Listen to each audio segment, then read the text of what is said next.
ఈ సంకల్పం చేసే ముందు వరలక్ష్మీ వ్రతంలో ఒక ప్రధానమైనటువంటి నియమం ఉంటుంది.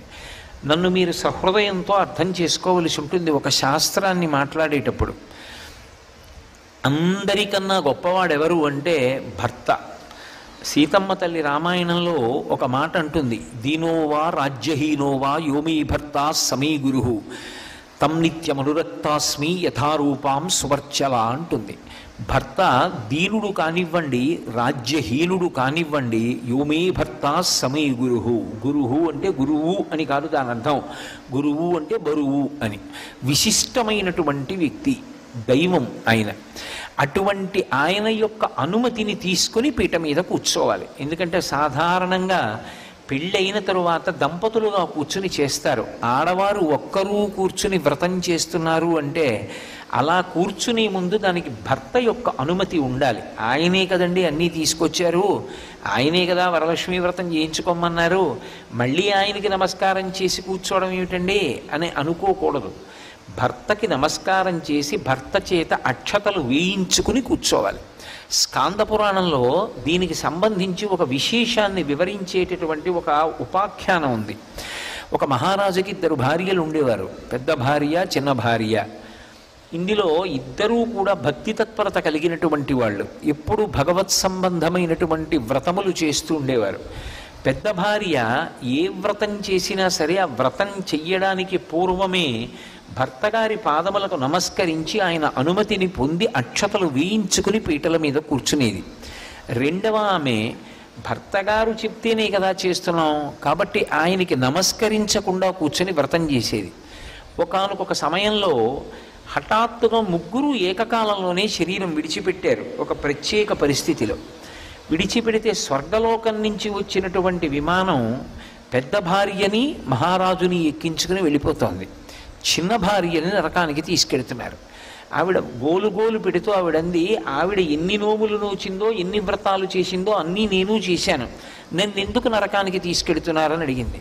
నువ్వు చేసినటువంటి వ్రతములకు పూర్వము అసలు పూర్వాంగంగా భర్తకి నమస్కారం లేదు, ఆ భర్త యొక్క అనుమతి లేదు, ఆయన చేత అక్షతలు వేయించుకోలేదు, వేయించుకుని పీటల మీద కూర్చోలేదు. అందుకే ఆ వ్రతం చేసినా చెయ్యబడని వ్రతమే అవుతుంది.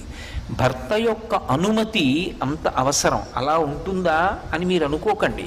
పరమేశ్వరుడు నిర్మాణం చేసినటువంటి వ్యవస్థలో పరమేశ్వర స్వరూపుడైనటువంటి భర్త యొక్క అనుమతి లేకుండా చేసిన వ్రతానికి ఫలితం వస్తుందని తీర్మానం చేస్తే అది వైదికం ఎలా అవుతుంది? భర్తకి నమస్కరించి పీటల మీద కూర్చుని దేశకాల సంకీర్తనం చేసి పరమభక్తితో అమ్మవారి యొక్క ఉపచారముల యందు దృష్టి పెట్టి చెయ్యాలి. ఉపచారములను చేసేటప్పుడు ఏదో నేను పూజ చేస్తున్నాను అని చెయ్యడం కాదు. ఆ చేసేటప్పుడు మనసులో భావన ఉండాలి. మీరు ఎప్పుడూ ఒకటి గుర్తుపెట్టుకోండి, ఒక పూజ చేస్తున్నప్పుడు ఒక ఉపచారం చెప్తాం, ఆ ఉపచారం పూర్తయింది అని ఎప్పుడు శాస్త్రంలో తీసుకుంటారంటే 3 ఏకీకృతమైతేనే ఆ ఉపచారములు పూర్తయ్యాయి అని చెప్తారు. ఏ 3 ఒకటి అవ్వాలి అంటే నోటితో చెప్తున్నటువంటిది ఏదో దాన్ని చెయ్యాలి, అంటే కర్మేంద్రియం చెయ్యాలి. నోటితో చెప్పినది చెయ్యి చేస్తుండాలి, నోటితో చెప్పి చెయ్యి చేస్తున్న దాన్ని మనసు చూస్తూ ఉండాలి.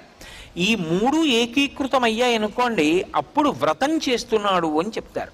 పువ్వుతో నీళ్లు చల్లడం వరకు ఉపచారం.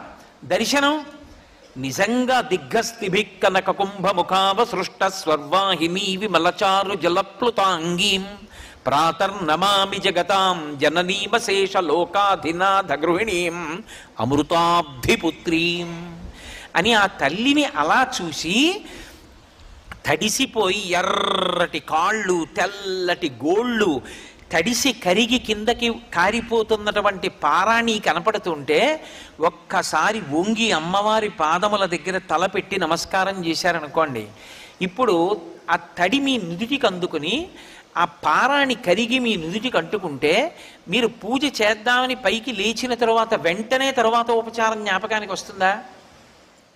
జ్ఞాపకానికి రాదు. మీ నుదుటికి ఏదో తడున్నట్టు ఏదో అంటుకున్నట్టు భావన పొంది మీరు ఒకసారి ఇలా అనుకుని పారాయణ ఏమైనా ఉందా అని ఇలా చూసుకుని ఏం లేదంటే మీరు చేసిన ఉపచారం అమ్మవారికి అందింది, మీరు స్నానం చేయించారు అమ్మవారికి. అమ్మవారి తడిపాదములకు పారాణి పాదములకు మీరు నమస్కారం చేశారు. నేను మీకు ఒక ఉదాహరణ చెప్పాలి అంటే, అమ్మవారికి ఏదో అమ్మ వస్త్రద్వయం సమర్పయామి అన్నారు. నాకు భక్తితో ఇచ్చింది పుచ్చుకుంటాను తప్ప భక్తి లేకుండా ఇచ్చింది పుచ్చుకోవడానికి అది నీదా? నేనిచ్చింది నాదే ఆ చీర. నువ్వు కొని నాకు ఇవ్వగలుగుతున్నావంటే కొనడానికి కావలసిన శక్తిని నీ ఎందు ప్రచోదనం చేసిన వాడిని నేను ఏదో ఒక విభూతిని నీ ఎందు పెట్టాను కాబట్టి నీకు నెలకు 50,000 వస్తున్నాయి కాబట్టి ఆ చీర కొన్నావు. ఆ విభూతిని వెనక్కి తీస్తే ఎవడుంచుకుంటాడు నేను ఉద్యోగంలో? కాబట్టి ఆ శక్తి నాది. కానీ నేను అడిగేది ప్రేమతో భక్తితో ఇస్తావా? అందుకే దళమైన పుష్పమైనను ఫలమైనను సలిలమైన బాజని భక్తిని కొలచిన జనులు అర్పించిన ఎలమిన్ రుచిరాన్నముగా ఎనుభుజింతున్నంటాడు కుచేలోపాఖ్యానంలో. భక్తితో ఇస్తే చాలయా, అది ఆక పండ నీరా నాకు అక్కర్లేదు, తినేస్తానన్నాడు. అందుకే ఆ భక్తితో ఉపచార సమర్పణం చేశారనుకోండి, చేసినప్పుడు ప్రతి ఉపచారం దగ్గర కూడా మనసుని ఏకీకృతం చెయ్యాలి. చేతిని తేవడం కష్టం, ఉపచారానికి ద్రవ్యాన్ని అక్కడ పెట్టడం చాలా తేలిక, కానీ చేతిని ఉపయోగించడం తేలిక, మనసుని తేవడం చాలా కష్టం. ఎందుకో తెలుసా? మనస్సుకి అపారమైనటువంటి బలం ఒకటి ఉంటుంది, అది కర్మేంద్రియములను యాంత్రీకరిస్తుంది. దానికి ఆ శక్తి ఉంది. మనసు ఏం చేస్తుందంటే యాంత్రీకరిస్తుంది. లక్ష్మీ అష్టోత్తరం చదువు అన్నారనుకోండి, పుష్పహి పూజయామి అంటారు అని మొదలు పెట్టారనుకోండి, మొదలు పెట్టగానే ప్రకృత్యై నమః వికృత్యై నమః అన్నారనుకోండి, అంతే. నీకు వచ్చుగా, అలా చెప్పు. నువ్వు ఏం చేస్తావంటే చామంతి పూలు ఉన్నాయి కదా తీసివేస్తావు. నీకు మనసు అక్కడ ఉంటే ఏది ఎలా చెయ్యాలో అలా చేస్తావు. మనసు లేకపోతే నా ఇష్టం, ధూపానికి చుట్టూ తిప్పడం. ఎందుకా చుట్టూ తిప్పడం అంటే ఏమో ఆయనకి తెలియదు, ఎవడో తిప్పాడు ఈయన తిప్పుతాడు. కాబట్టి త్రికరణములు ఏకీకృతము కావాలి. కనీసంలో కనీసం 16 ఉపచారాలు చేస్తారు షోడశోపచారములని. షోడశోపచారములలో ఒక్క ఉపచారం దగ్గర మనసు నిలబడితే చాలు, ఆవిడ పరమప్రీతి పొందుతుంది. పరమశివుడు ఆ మాట అన్నాడు, వ్రతమస్తి మనోహరం అన్నాడు. అది మనోహరం పార్వతి అన్నాడు.